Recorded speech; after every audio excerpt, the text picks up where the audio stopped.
5,000 के स्टैंप पर 5 मिनट में खत्म होंगे पारिवारिक विवाद, जल्द लागू होगी योजना। उत्तर प्रदेश में पारिवारिक और किराएनामा विवादों को तेजी से सुलझाने के लिए नई योजना जल्द लागू होगी। स्टैंप व पंजीयन मंत्री रविंद्र जायसवाल ने बताया कि विभिन्न न्यायालयों में सबसे अधिक मामले पारिवारिक विवादों के हैं। अब 4 पीढ़ियों के बीच आपसी सहमति से मात्र 5,000 रुपए के स्टैंप पर 5 मिनट में विवाद का निपटारा संभव होगा। लाल किले से पीएम मोदी का डबल तोहफा, जीएसटी में कटौती और 15,000 की सौगात। 79वें स्वतंत्रता दिवस पर लाल किले की प्राचीर से प्रधानमंत्री नरेंद्र मोदी ने देशवासियों को डबल दिवाली का तोहफा दिया। पहला तोहफा जल्द लागू होंगे नेक्स्ट जनरेशन जीएसटी रिफॉर्म, जिससे आम आदमी और व्यापारियों पर टैक्स का बोझ घटेगा। दूसरा तोहफा 1 लाख करोड़ की प्रधानमंत्री विकसित भारत रोजगार योजना की शुरुआत। सीएम योगी का कलाकारों को सम्मान, संस्कृति ऐप लॉन्च, भातखंडे के प्रतीक चिन्ह का अनावरण। 79वें स्वतंत्रता दिवस पर मुख्यमंत्री योगी आदित्यनाथ ने विधान भवन के समक्ष प्रस्तुति देने वाले उत्तर प्रदेश सहित विभिन्न राज्यों के कलाकारों को सम्मानित किया। इस अवसर पर उन्होंने भातखंडे संस्कृति विश्वविद्यालय के प्रतीक चिन्ह का अनावरण किया और उत्तर प्रदेश संस्कृति विभाग के संस्कृति ऐप का शुभारंभ किया। समारोह में पद्मश्री अर्जुन सिंह ध्रुव समेत कई राज्यों के लोक, शास्त्रीय और जनजातीय नृत्य, वादन विधाओं के कलाकारों को प्रशस्ति पत्र देकर सम्मानित किया गया। लखनऊ एयरपोर्ट रनवे 24 घंटे के लिए खुला, 10 फ्लाइट्स का समय बदला।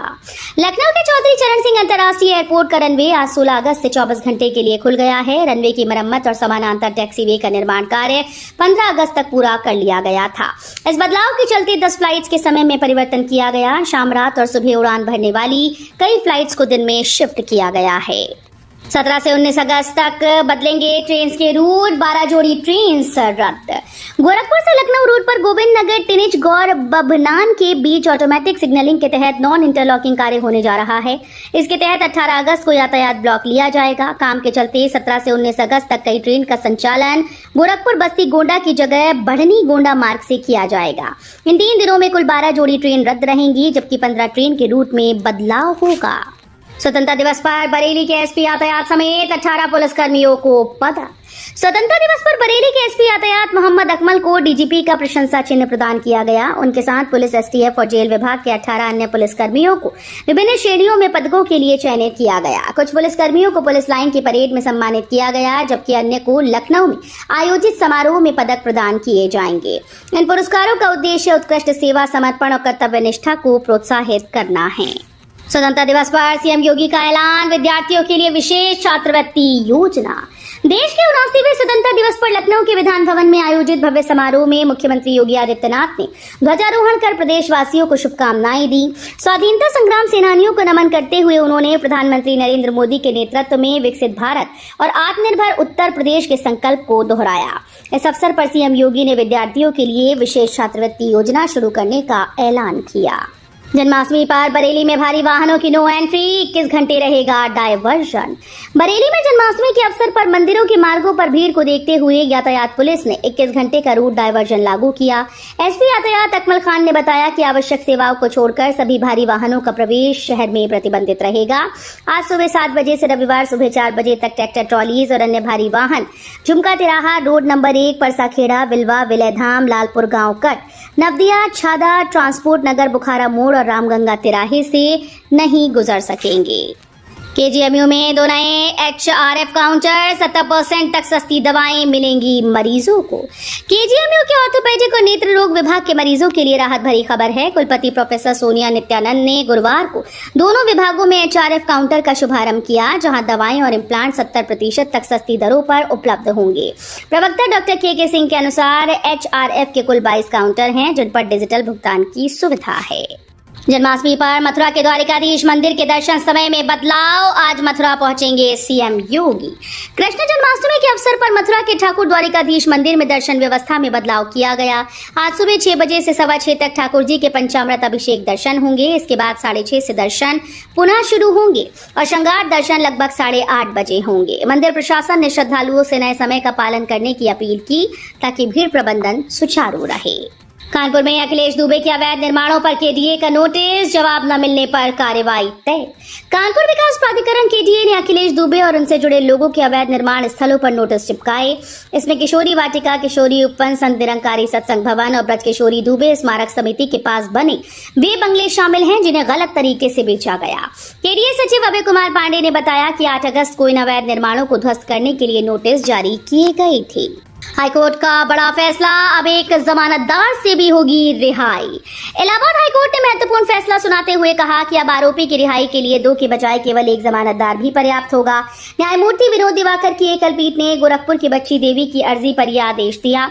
कोर्ट ने पाया कि आर्थिक और सामाजिक स्थिति के कारण कई आरोपी वर्षों से जेल में बंद हैं क्योंकि वे 2 जमानतदार नहीं जुटा पाते। नगर निगम कार्यकारिणी चुनाव 17 अगस्त को, भाजपा में खींचतान से क्रॉस वोटिंग की आशंका। नगर निगम कार्यकारिणी के 6 सदस्यों का चुनाव रविवार 17 अगस्त को होगा। हालांकि भाजपा में चल रही आंतरिक खींचतान से क्रॉस वोटिंग की आशंका बनी हुई है। 6 पदों में से भाजपा 5 और सपा 1 पद पर सहमति से चुनाव लड़ना चाहती है ताकि निर्विरोध परिणाम आ सके। सपा ने अपना प्रत्याशी तय कर लिया, लेकिन भाजपा में मतभेद थम नहीं रहे हैं। 2 साल में 70 अपराधियों को फांसी, 8000 को उम्र कैद, डीजीपी ने गिनाई उपलब्धियां। उत्तर प्रदेश के पुलिस महानिदेशक राजीव कृष्ण ने स्वतंत्रता दिवस पर राज्य के कानून व्यवस्था में मिली बड़ी उपलब्धियों का उल्लेख किया। उन्होंने बताया कि पिछले 2 वर्षों में गंभीर अपराधों के मामलों में 70 दोषियों को मृत्युदंड और 8000 से अधिक को आजीवन कारावास की सजा सुनाई गई। 1 जुलाई 2023 से अब तक 1 लाख से अधिक लोगों को दोषी ठहराया गया, जिसमें 8785 को उम्र कैद और 70 को फांसी की सजा मिली। उम्मीदवारों की संपत्ति सार्वजनिक करने की जिम्मेदारी पर हाईकोर्ट करेगा फैसला। इलाहाबाद हाईकोर्ट की लखनऊ बेंच तय करेगी कि चुनाव प्रत्याशियों के द्वारा नामांकन के समय घोषित संपत्ति की सत्यापन रिपोर्ट को सार्वजनिक करने की जिम्मेदारी किसकी होगी। इस संबंध में दाखिल जनहित याचिका पर सुनवाई करते हुए कोर्ट ने गृह मंत्रालय, भारत सरकार को पक्षकार बनाने का आदेश दिया और जवाब मांगा। याचिकाकर्ता का कहना है कि संपत्ति का सत्यापन और उसे पब्लिक डोमेन में लाना पारदर्शिता के लिए जरूरी है। बिना अनुमति ड्रोन उड़ाने पर एनएसए और गैंगस्टर एक्ट, डीआईजी की सख्त चेतावनी। पश्चिमी यूपी में ड्रोन से बढ़ते खतरे को देखते हुए अब पूर्वी यूपी में भी कड़ी कार्रवाई की तैयारी है। बस्ती परिक्षेत्र के डीआईजी ने चेतावनी दी कि बस्ती, सिद्धार्थनगर और संत कबीर नगर जिलों में बिना अनुमति ड्रोन उड़ाने वालों पर गैंगस्टर एक्ट और राष्ट्रीय सुरक्षा कानून के तहत कार्रवाई की जाएगी। ऐसे मामलों में ड्रोन जब्त कर लिया जाएगा। डीआईजी ने स्पष्ट किया कि सुरक्षा कारणों से ये कदम उठाया जा रहा है और केवल अधिकृत व्यक्ति या संस्थान ही ड्रोन का उपयोग कर सकेंगे।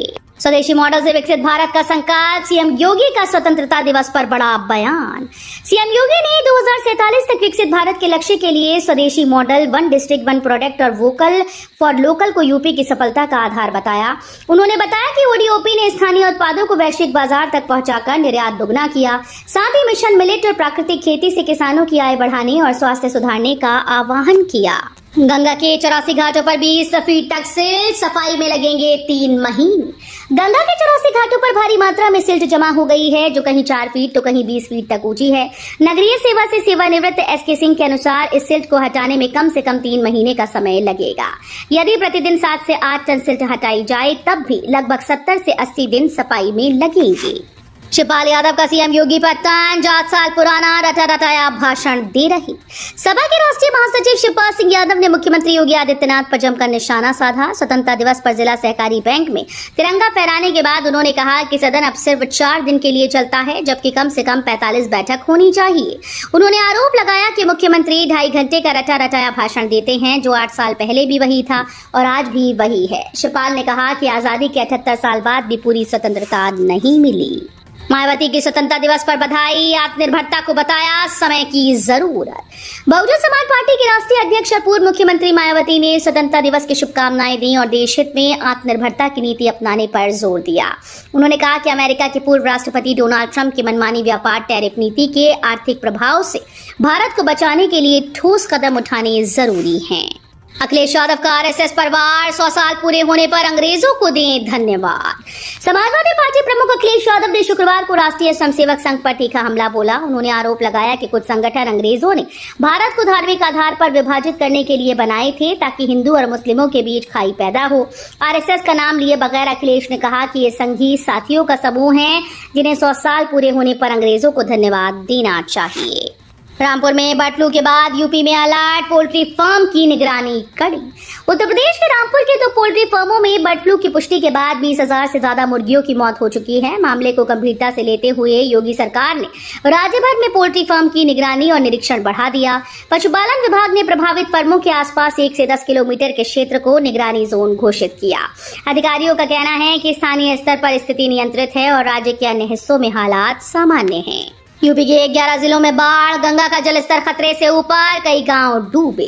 उत्तर प्रदेश में मानसून के कहर से 11 जिलों में बाढ़ के हालात बन गए। कानपुर मंडल में गंगा और सहायक नदियों का जलस्तर खतरे के निशान से ऊपर है। फर्रुखाबाद में गंगा 40 सेंटीमीटर ऊपर बह रही है, जिससे 250 से ज्यादा गांव पानी में घिर गए। झांसी और हरदोई में बाढ़ के पानी में डूबने से 2 लोगों की मौत हो गई। फतेहपुर में मकबरा विवाद के बाद भड़काऊ पोस्ट पर 3 एफआईआर, साइबर सेल की सख्त निगरानी। फतेहपुर में मकबरा विवाद के बाद सोशल मीडिया पर भड़काऊ पोस्ट और अभद्र टिप्पणियों के मामले में सदर कोतवाली पुलिस ने 3 एफआईआर दर्ज की। पहले से चल रहे तनाव के बीच समुदाय विशेष के कुछ लोग सोशल मीडिया पर माहौल बिगाड़ने वाली सामग्री पोस्ट कर रहे थे। साइबर सेल ने निगरानी के दौरान कई संदिग्ध पोस्ट और टिप्पणियां करने वालों की पहचान की। पुलिस ने चेतावनी दी है कि अफवाह फैलाने और उकसाने वाले संदेश डालने वालों पर कड़ी कार्रवाई की जाएगी। रेल की पटरियों से बिजली उत्पादन, बनारस रेल इंजन कारखाने की अनोखी पहल।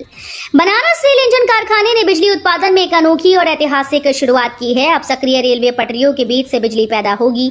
बरेका ने भारत का पहला portable solar panel system line संख्या 19 पर स्थापित किया, जिसका ट्रायल सफल रहा।